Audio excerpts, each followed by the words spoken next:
Hey everyone! Today's video is about when you almost die. Please don't forget to subscribe, like, and share. I know you have done this before a lot of times, but you don't know just how obsessed I am with myself dying. It's a joke. Anyways, let's get going. Mago Katsuki. Ryan, wake up. Bago yelled, cradling you in his arms. Tears streamed down his face. The tears fell into your cheeks. Ryan, babe. His voice started cracking. Your eyes slowly opened. I love you. You were able to spit out. I love you more, he said, leaning in.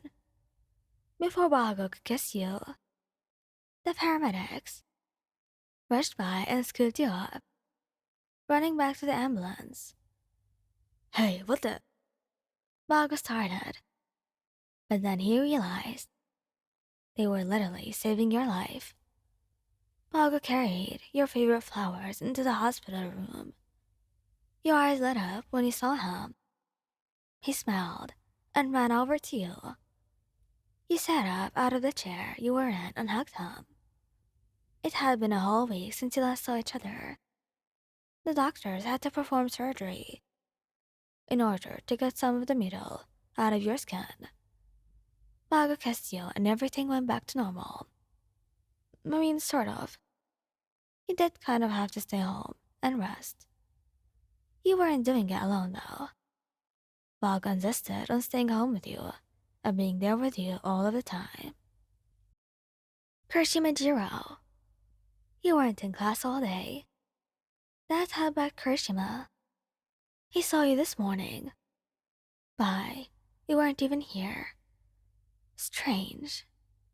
During lunch break, Kirishima wasn't going to wait. He was going to see if you were okay.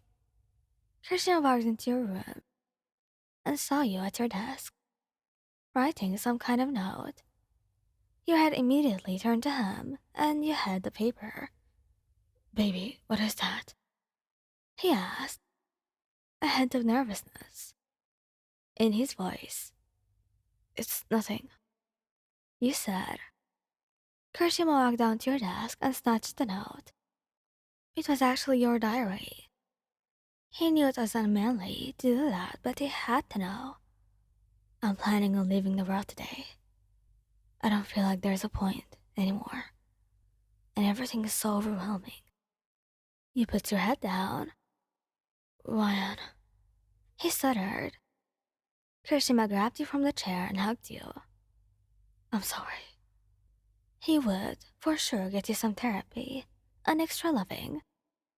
There was no way he was losing you. Thank you, Kaminari.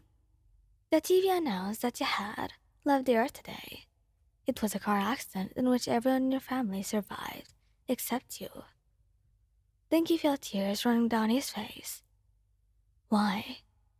If you weren't there, then there was no reason for him to be. Dinky left his room and headed to the top of the dorm building. I love you, Ryan. Dinky yelled before falling back. He had to be in heaven so he could see you once again. Kami, stop! Your voice yelled from the top of the building. Kami, wake up! You yelled louder. Dinky opened his eyes and looked at you. It was a dream. Why are you crying? You asked him as you wiped his tears. He immediately grabbed you, making sure you were real.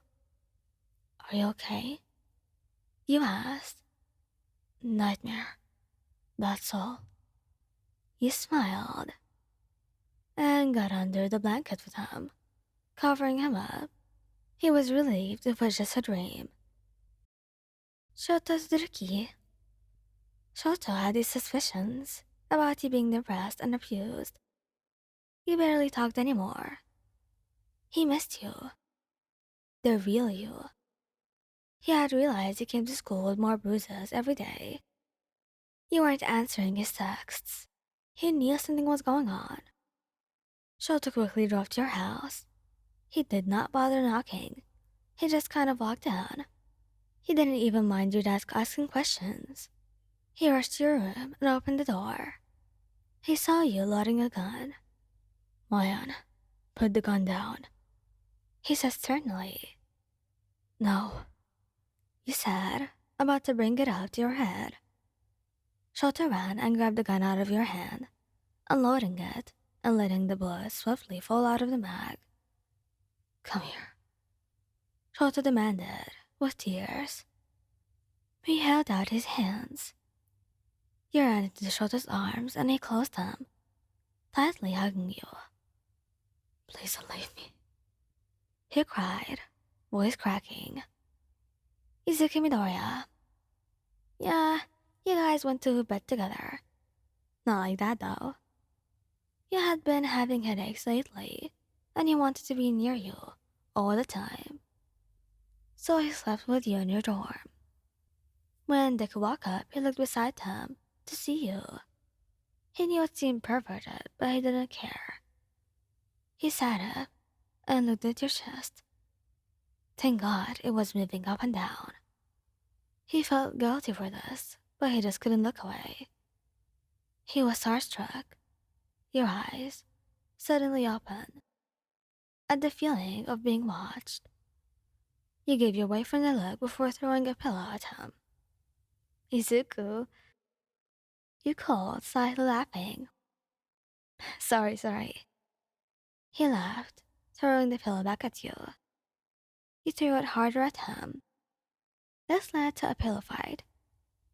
At last, he had to explain to you what he was doing, and you forgave him quickly. Shinso Hitoshi, you were kidnapped by the Eloi, and as soon as the mission was available, Shinso took it along with some other heroes. Shinso creeped down the hallways of the old abandoned bar. He looked through the crack of each door to see if you were in there. He finally got to the last room and looked through the crack. There you were, squirming as a man with burnt skin caressed your cheek. Shinso quietly called in the other heroes. The rest of the heroes broke down the door and pushed the burnt man down. Your eyes lit up as you saw Shinso. Shinso undid the gag and took it out of your mouth, also cutting the ropes. You hugged him the tightest you ever hugged him. He kissed your forehead and smiled. Let's go now, he said, picking you up. Your legs were too shaky to walk. Thank you guys for listening. Hope you liked the video. Please don't forget to subscribe, like, and share. Goodbye.